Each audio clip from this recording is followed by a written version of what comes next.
Welcome to my refrigerator. This is Megan Martins Hayworth, your host for Art Fridge Art History. Today we're going to be talking about La Primavera by Sandro Botticelli.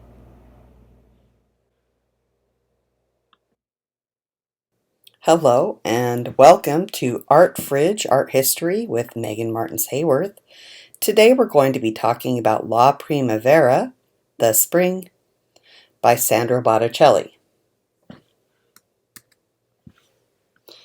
This is La Primavera, one of Botticelli's most famous paintings, currently located at the Uffizi Gallery in Florence, Italy.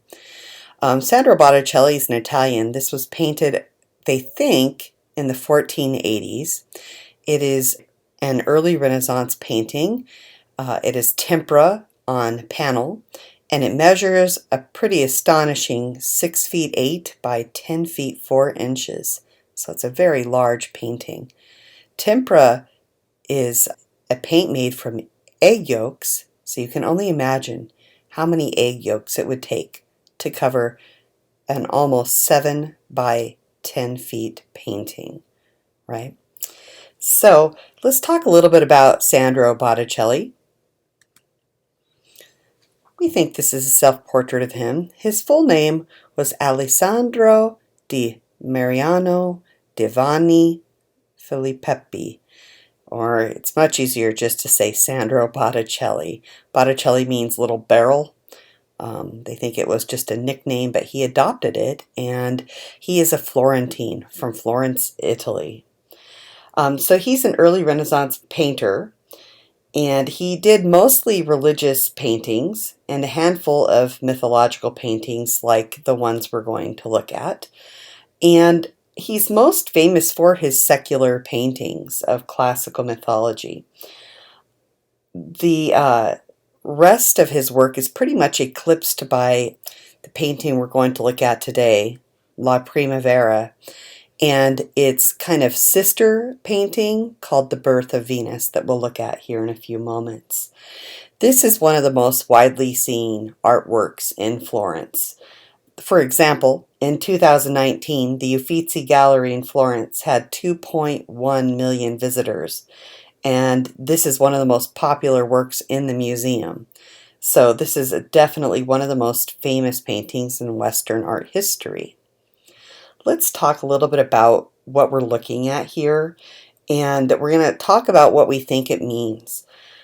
But first, let's talk a little bit about what is happening during the Renaissance that will set the stage for this classical mythology that we're seeing here. So what does classical mean? So classical means art or architecture or even literature influenced by ancient Greek or Roman forms and principles. For example, you're looking at David by Donatello, Donato di Niccolò di Bettobardi. Donatello is much easier to remember. But Donatello's David was the first life-size male nude to be sculpted since the fall of ancient Rome, the Roman Empire, which was almost 1,000 years earlier. So we have this return to Greek and Roman art, and Greek art was nude. So it's no wonder that Donatello has portrayed this nude in a time where Christianity definitely had some strong views about nudity leading to sin and lust. But here we have a nude figure of the biblical David, and he's standing on top of the head of Goliath. You can see Goliath at his feet. Anyway, this was the first nude for almost a millennium, and this marks the return to kind of ancient Greek ideas about art and nudity and humanism. And so artists of the Renaissance studied Greek and Roman art and architecture and began incorporating what they saw into their work, like Donatello has done, or like Botticelli, that we're going to look at. This is why we call it the Renaissance. Renaissance is from French, and it means re is back again, and naissance is birth. So it means a rebirth, and in this case, it's a rebirth of classical culture, like art, architecture, literature, and so on. And it's this classical rebirth that sparks in their time and brings new subject matter to art, which had been dominated by Christian themes for 1,000 years. So we're getting away from religious artwork into more secular artwork, and in this case, we're going to look at some secular mythology today. We also think that this painting was painted for a very famous patron. We think that this painting was done for Lorenzo de' Medici, who was known as Lorenzo the Magnificent, who was the ruler, basically, not a nobility, but the ruler of Florence at the time. And this is a portrait of Lorenzo de' Medici made after his death in the workshop of Agnolo Bronzino, and who's also Florentine. And we can see the Medici family crest, and that's going to be important if you look at it, and it's little pills or those little balls on the crest. We're going to talk about those in association with this painting and other references we might have that this was painted for the Medici. Let's look at it. So back to La Primavera. When we look at this, we see that there are some symbols that we might be able to recognize that have to do with the Medici family. For instance, they are here in this orange grove, right?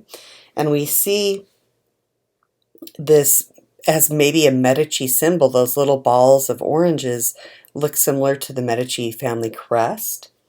And so we think that might be part of it. Also, if you recall episode 1 of Art Fridge, we talked about how oranges could also be a symbol of fertility, these ripe oranges and their seeds. And that certainly is an apt symbol for a painting about spring, right? And so we also see on the right side, we see laurel trees, which might be another symbol based off of Lorenzo's name. And on the garments of Mercury, who we'll talk about here in a moment, who's off to the left side, and Venus in the center, we also see flames on their garments, which is often a symbol of Saint Lawrence, who was grilled. And yeah, it's gruesome martyrdom, but he was grilled and to death. And so we see the flames as a reference also to Lorenzo's name. So we have these ideas that these are little visual plays about Lorenzo de' Medici. So we think it was painted for him and that he gave it as a wedding gift to one of his cousins. And we'll talk about that a little bit later. So they're in this orange grove, and if you look closely, we see a number of groups of figures that we're going to talk about, and on the ground and all around them are these different plants. Okay, and remember, this painting is called The Spring. In Italian, La Primavera just means the spring. And when scholars have studied this, they saw over 500 identified plant species in this painting alone, and that there were 190 different kinds of flowers. I mean, who knew? But the idea is that this is definitely a proliferation of plants. And these are probably done in a style that was basically really popular called a mille fleurs, which means 1,000 flowers. And it was popular in the north of Europe, but basically they were just pictures of flowers, and this might have been inspired by that. So, who are these people? Right? Who are we looking at? We're going to look at the right side grouping first, and we're going to identify some of these characters. Now, there are some disagreements amongst scholars about who these people are, but we're going to talk about the most common identification of them. For instance, we have Zephyrus, who's the god of the west wind. Typically, Zephyrus brings in kind of the spring warmth. He's holding, and looks like he's setting down, Chloris. Chloris was a wood nymph, and in stories of Zephyrus and Chloris, he will abduct her and make her his wife, and that in the act of lovemaking, she transforms into the goddess Flora. And that brings us to a kind of question about why are these two women grouped together, because then we have who we think is Flora, the goddess of flowering plants, and she has all these flowers kind of gathered up in her dress, if you look, and she looks like she's scattering them like a flower girl at a wedding, right, all over the ground, and they're growing. So there's a little bit of confusion of whether or not Chloris is transforming in this image from Chloris to Flora. They're not really sure, but we think that that is what we're seeing. And Flora is also, wearing a garment of floral print, which is appropriate for her. Okay, so that's one grouping. In the center, we have a second group, including Venus and her son, Cupid. Cupid, her son, also usually accompanies her. So Venus here is clothed, and we'll talk about that in a moment. She's standing in front of this myrtle bush behind her, which is a sacred bush to the symbolism of Venus. So here she is in front of a myrtle bush. Also at this time in the Renaissance, brides wore myrtle in their hair as kind of an ode to Venus, the goddess of love, after all. And so she's clothed here, which is unusual. And above her, her son Cupid, this little chubby pooty type figure, is flying. And if you look closely, you can see his eyes are blindfolded, saying basically, l'amore è cieco, love is blind, right?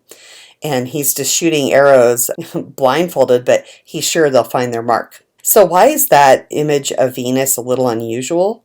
It's because she's typically shown nude. She is the goddess of love and eros and everything kind of beautiful in the world, fertility and all these ideas. And here she is in another of his paintings. These paintings in the Galleria Uffizi are hung side by side. They weren't made at the same time, but they are often seen together. And so this Venus is nude, as she is shown on the moment of her birth, and she's rowed from the ocean on board a clamshell to the shore. And here is Zephyrus and Chloris making their appearance again. Here Zephyrus is blowing her to shore, holding his wife Chloris, right? And this is a really typical depiction of Venus. She's almost always shown nude. And this is kind of a side-by-side comparison, so you can see how it's kind of unusual. Some people suppose that maybe Venus is clothed in La Primavera because she, in this case, is a goddess of marriage. And married women are more modest, they think. So it could be that this was a wedding gift, and we'll talk about that idea here in a few moments. Okay, now to the left side grouping, we have Mercury over here. He's the Roman god of eloquence, skill, trading, and medicine, and also was the herald and messenger of the gods. And if you look closely at him, he's holding a caduceus, a kind of rod, and he is holding back these little clouds that are peeking in along the top corner of the painting, and he's looking up at them as if he's holding them at bay. And then there are the three graces beside him, and they are often shown with Venus. They accompany Venus, and they were also a really popular subject in Roman sculpture that these artists would have certainly seen. I think it's kind of an excuse just to put a whole bunch of beautiful women in the painting, but they typically signify grace and culture, and it's a celebration of kind of cultural graces after all. Okay, so let's go back to this image here. So what is this painting about? And there's a lot of guesswork. It's a mystery. Scholars disagree. There are all kinds of accounts, and people change their mind. But here's some of the big ideas. Some think it could be about the seasons. After all, it's called La Primavera, the spring. Venus is the goddess of April, and then we see Mercury off to the left there, and he is the god of the month of May. And he's holding back these like storm clouds. So it could just be about the kind of return of summer and kind of chasing away the darker times of the winter for more, vibrant, colorful, plentiful, and beautiful spring and summer months. Another idea that we have is that it could be from a Neoplatonist view. Neoplatonism was a thing during the Renaissance where Renaissance scholars were trying to figure out a way to have pagan, Greek mythology kind of marry more comfortably with Christian theology. Anyway, there was a writing of a Neoplatonist that said that the clouds are these beneficent veils through which the splendor of transcendent truth may reach the beholder without destroying him. Okay, so what does that mean? Basically this, that Mercury is holding back ignorance, right? And by holding back ignorance, you allow for enlightenment. And basically, that's kind of what the Renaissance people thought they were doing. It's kind of getting rid of antiquated, medieval, kind of dark ages thinking and making way for a new enlightenment thanks to the Greeks and Romans they're studying. So that's one idea. It's from Virgil's Aeneid. Okay. Another is that the painting illustrates this idea of Neoplatonic love that was popularized by the Medici and their followers. And it also adds strength to the idea that this is a wedding gift, a painting done as a commission for Lorenzo de' Medici for one of his cousin's weddings. And in this idea is that the Neoplatonic philosophers of the day saw Venus as ruling over both earthly and divine love, the idea of sacred, Venus, and profane, love. And this was a really common or popular theme during the Renaissance, and it was a really especially popular theme for brides and grooms' gifts. And the bride and groom, by looking at something like this, if this is true, are supposed to understand that their love for one another, although passionate, is still human love, and therefore it could be led to folly and sin. If you follow your passion, it could make you do dangerous things, right? So the idea behind that is if you remember that God's love, represented here in Venus, who is a goddess after all, but God's love, the divine love, is the safest love of all. Love for God would, for instance, never lead you astray or never lead you to commit sin in the name of love or passion, right? And that's to remind this couple, perhaps, that if they put God first in their hearts above each other, then they're going to be protected from sin, which is kind of a downer maybe on your wedding night. But anyway, that's one idea. Okay. Another idea, in terms of sources where this could have come from, could have been from the Roman poet Ovid. So it was noted in modern times by a scholar named Abby Warburg in 1893 that in Ovid, there was this writing he did about the arrival of spring.